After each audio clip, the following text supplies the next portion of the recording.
Hey everybody, today we're doing a Chocopero analysis video, the Rainmaker Scorch Mako challenge from last video as well. So, of course, he's playing at Egos and he's playing against a bunch of top level teams, but this video I'm going to try to slow it down a little bit, try to talk a little bit deeper about some of the things that he's doing and some of the things that he's taking advantage of.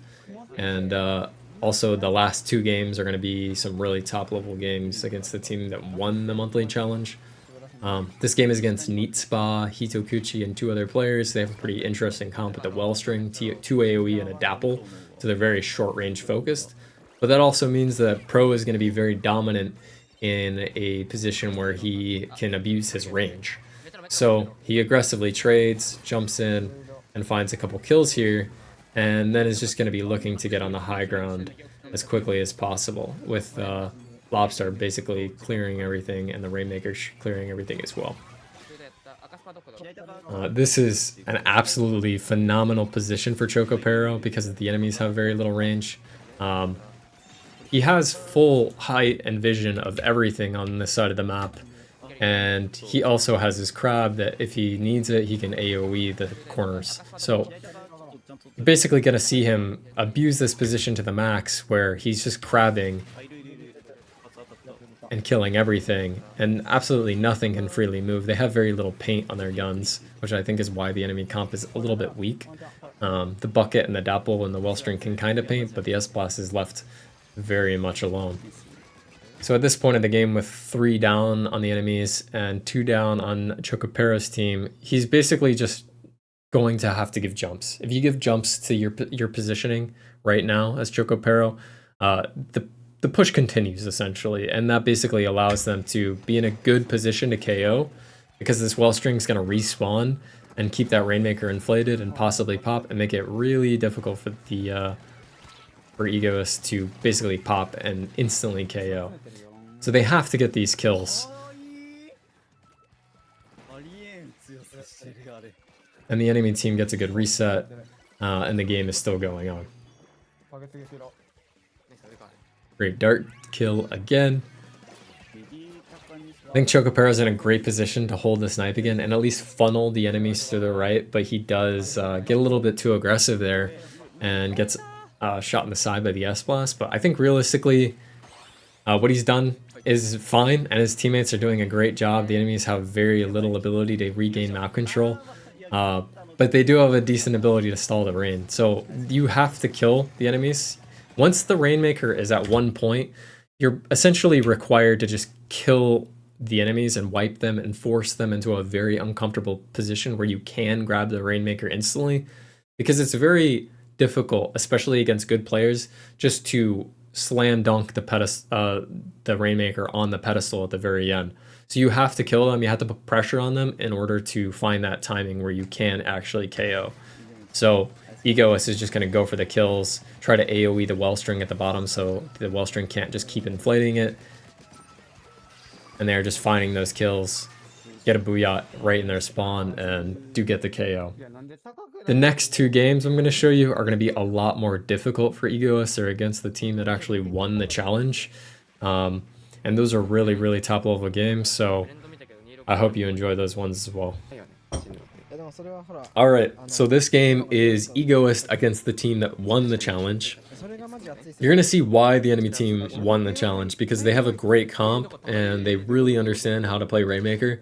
They have 96 with VAC, Dapple, Carbon, and VDS, and they're just a very fast-paced comp and group of players. And I think it's very important to realize that Egoist has nothing except for Kraken to deal with this VAC, and you're going to see how problematic it is for them. This 96 gets VAC at the start, and yeah, Egoist kind of crumbles. So like I said, they have nothing to deal with this VAC, and the VAC comes out very early, within the first, 17 seconds, right? So basically, I think the 2 things that Egoist could do are number 1, take advantage of the fact that the enemy team has very low range and just take angles around mid as quickly as possible and just try to get kills, try to skirmish, try to find anything that you can, and maybe they can win the fight that way. And number 2 is I think they can simply fill the VAC and retreat. because basically they have nothing to deal with it. The 96 vac is going to walk forward, and then the other teammates are going to run through the vac and try to find kills. So if you fill the vac and then live and then defend that first checkpoint, it's going to be as good as it can get, basically. Unfortunately, Chocopero tries to flank this, but dies to the vac explosion. The rest of the team dies. They're in very awkward positioning behind, and it becomes very difficult. So the enemy team gets the first check. So Chocopero, of course, with comeback and crab, is just going to get his crab as quickly as possible and gets traded out by the Zuka. And now his job is just to find kills and clear the enemy out of their side. He's getting some great dart damage. This is, you know, that's about the safest damage he can do. And he's gonna get his crab again.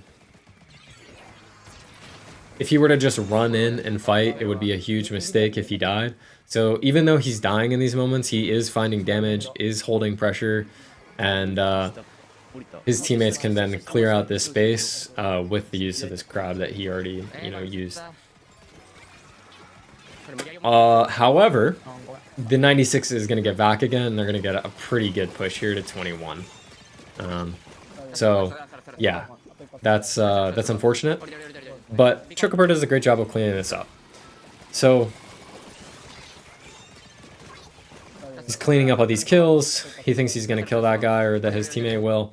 And now his job is to push as far ahead as possible and clear these beacons. If the enemy team does get the jump to their beacons, it's going to stall out this push dramatically. And also, if Chocopero does not push far enough ahead, the enemy team is going to find positioning, going to run through the map, going to be very difficult to clear again. So he wants to limit the amount of space they have to play by keeping them on their side and pushing as far ahead as possible. You can hear them calling the beacon.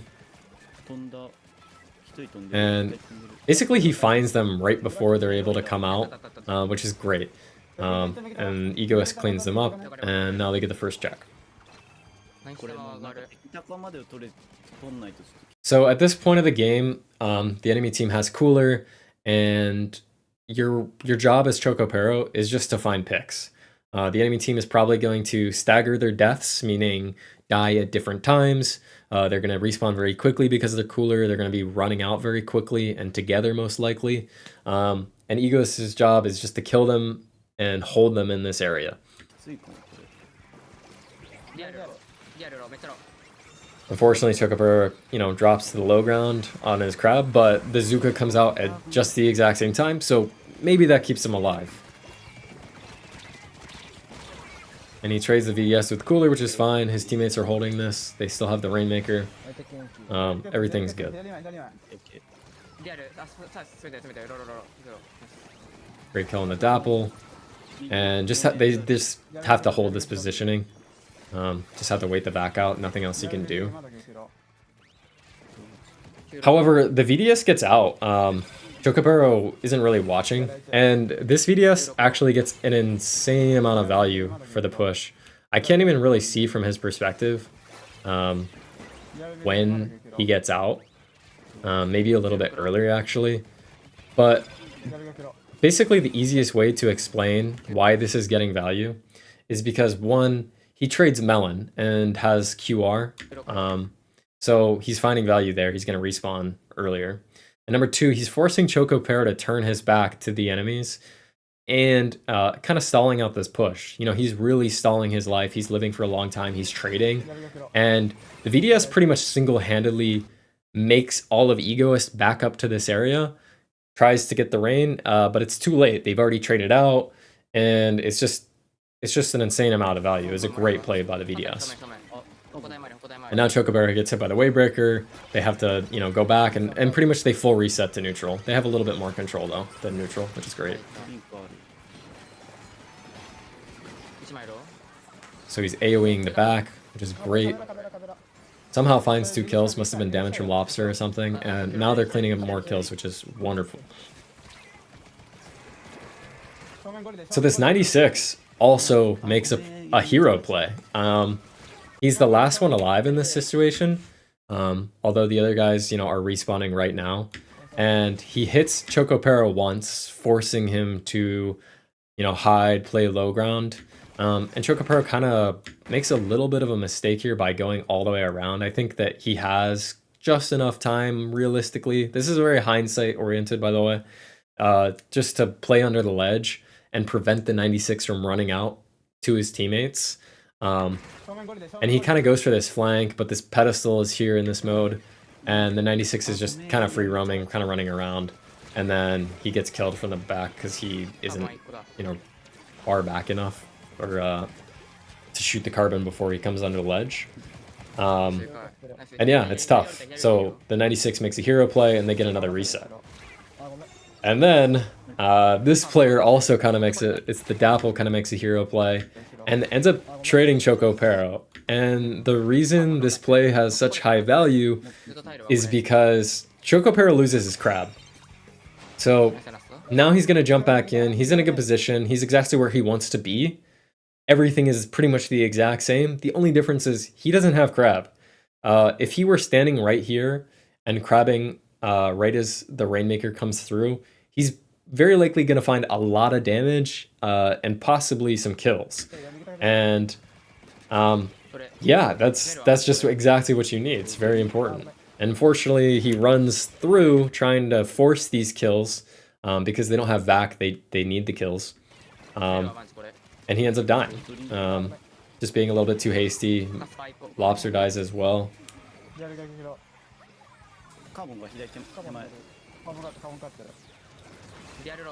And just once again, the pace of the enemy team stalling. The VDS doing wonders on the side. And the push is just done.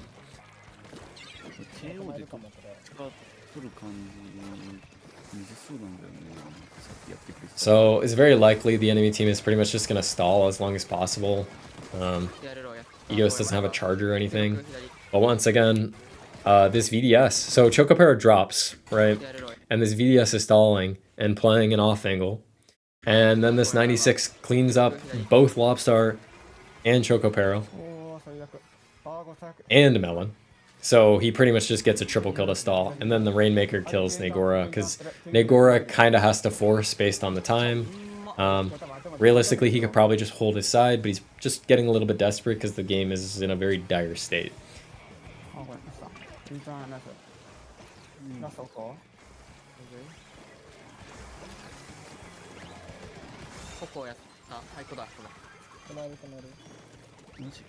And with so much map control for the enemies, it's very difficult.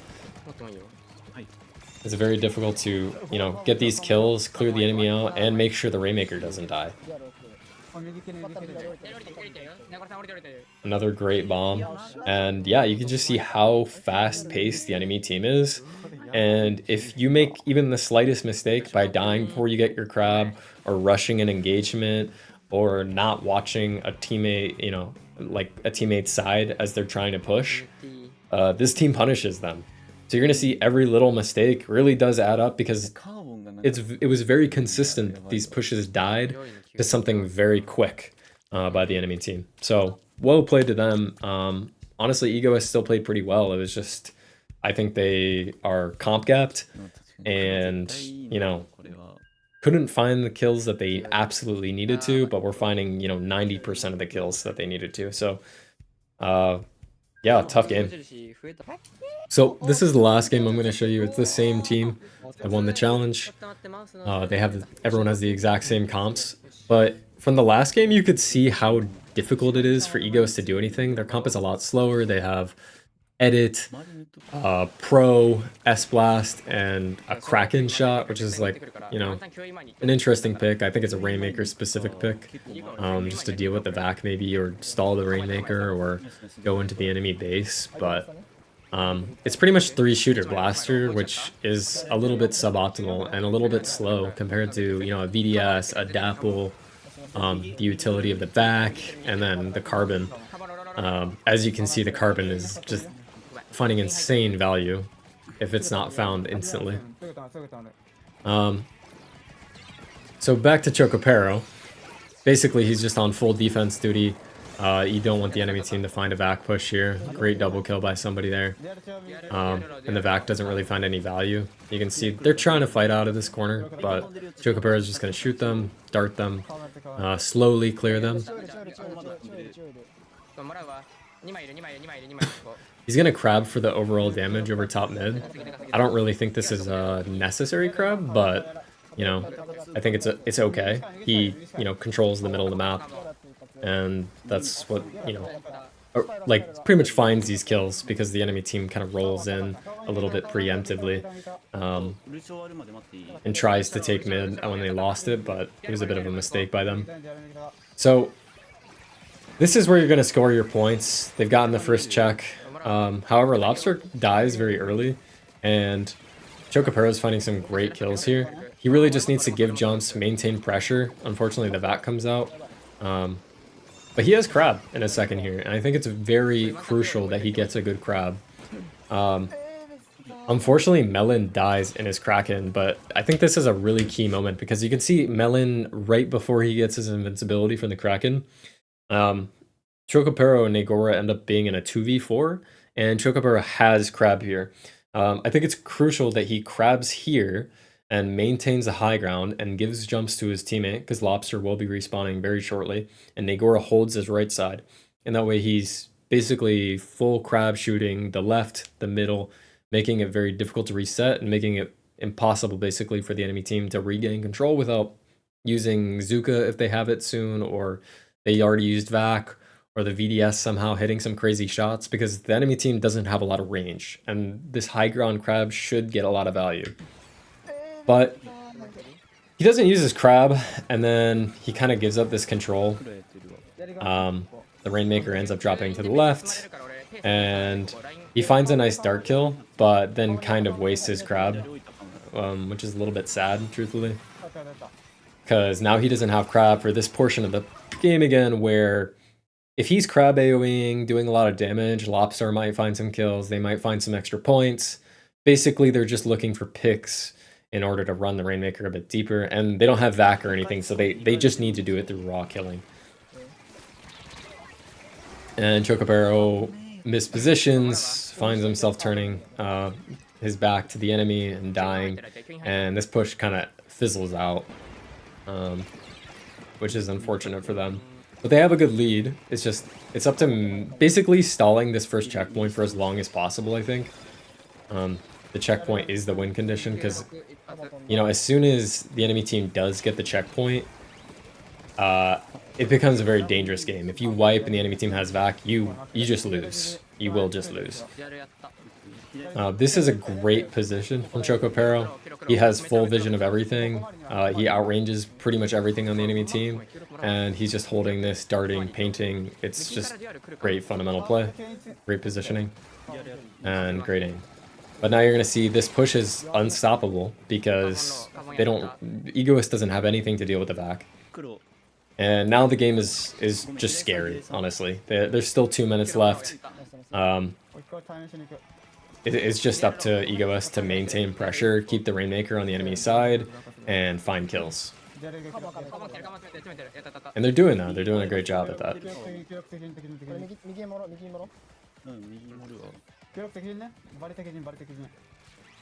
I think this is a mistake by Chocopero, because yes, he's getting his crab and holding mid-map control, but I think he has a timing here where the enemies are 2 down. The only players alive are the Dapple and the 96. So realistically, if he's careful, the only player that can really kill him is the 96, kind of swinging from the snipe and shooting him while he's crossing the grate. But he's also coolered.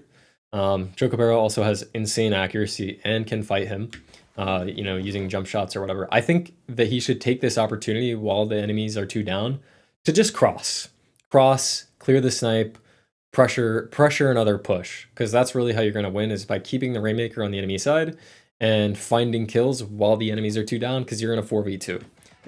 But instead he decides to paint. You know, maybe he's thinking they're going to stall on the right, but he kind of loses his timing here. And now the enemies are, you know, running around coolered. I believe that realistically, Lobster kind of dies because he's not really getting any help. You know, If Chocopero is where Lobstar is right now and shooting at the enemy, I think they can probably kill a lot of players. Or if he crabs on the snipe maybe, because he gets it, you know, soon. I think the positioning is far more important than the crab. And then this push also fizzles out very quickly. And then he dies as well, and their cooler just ran out. So they really just lose a ton of momentum here. And even though Negora stalls the Rainmaker in the bottom right, the enemy has Vac, they have Wavebreaker, the Dapple has beacons set up already, so they won't have cooler at least. But, you know, the Vac is coming, and it's very difficult to stop. Yeah, he gets directed by the Vac shot, but yeah, it's just a very bad position because Lobster kind of forces a reset of the Rainmaker by grabbing it, but Chocopero has to kill this VDS instantly, who's jumping and rolling, and then kill the Rainmaker, and even then, they still have beacons and everything to make this very difficult, and yeah, I would say really just based on the first push, wiping, losing tons of momentum, and then allowing the team to get a back push off that is just what lost them this game, unfortunately. It's technically not over, they can bring it back, but bringing it to 4 while not having back is going to be super difficult. This is great, you know, he's kind of pressuring the cross, kind of stalling. Unfortunately, he takes a lot of heat and blows up, but I think it's a total valiant effort. It's a good try. But they are getting it across, right? So they're actually doing a good job. The Zuka comes out, they're living the Zuka. This is great. Chocopero is finding some kills. Like, they are definitely making some headway. It's just they don't have Vac. So the 96 you can see has Vac in the top right corner. Chocopero is finding some great kills, finding tons of damage. Like, they're making progress, but this 96 is just gonna Vac. And unless Melon has Kraken to stop the Vac, I don't really see it happening, unfortunately. But you can just see how strong the enemy comp is in this mode, at least on these maps. I know they only played Scorch, but Mako is going to be the same. And yeah, it's just very difficult for EOS to play with these comps, unfortunately. But you can just see how good and fast-paced the enemies are, so it's obviously understandable that this team won, because they're just so strong, honestly. So yeah, really well played by the enemy team. I think Chocopero played pretty well, had some great aim, had some great moments, but missed a few key opportunities that potentially would have led him to win this game. This game for sure. The last game maybe not. You know, who knows? But this game, I think there's a lot more key moments to take away, whereas the last was kind of just he's taking these fights, being a little hasty. You know, losing in certain moments, and their team just ended up getting cleaned up. But this one was much more team fight oriented, and you could see how there was absolutely a chance for them to win this game. They just fell a little bit short.